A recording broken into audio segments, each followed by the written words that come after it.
مولانا، خدا سے قربت عقل کی سطح پر ممکن ہے یا جذبات کی سطح پر؟ دیکھیے، اگر جذبات کی سطح پر قربت نہ ہوئی ہو تو وہ قربت ہی نہیں ہے، وہ تو میکینیکل قربت ہے.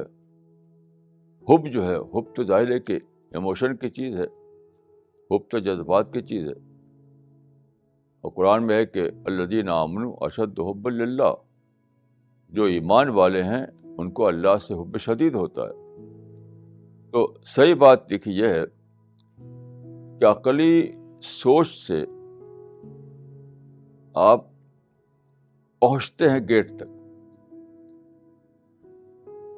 محبت کے گیٹ تک. جب آپ عقل کو استعمال کرتے ہیں تو مطلب کیا ہوتا ہے؟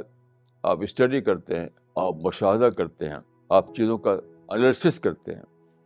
یہ سب کرتے کرتے آپ کو انٹلیکچوئل لیول پر ڈسکوری ہوتی ہے. یہ ایک درجہ ہے. اس کے بعد پھر عقل کا قافلہ آگے بڑھتا ہے، پھر محبت شروع ہوتی ہے.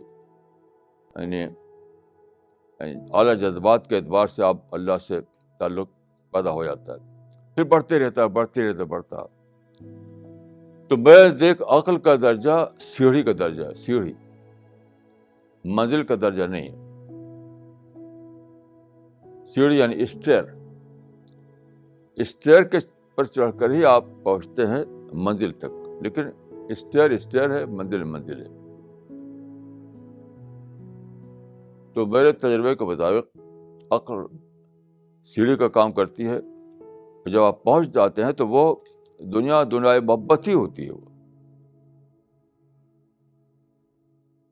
یہ میں سمجھا ہوں مطالعے سے بھی اور اپنے تجربے سے بھی.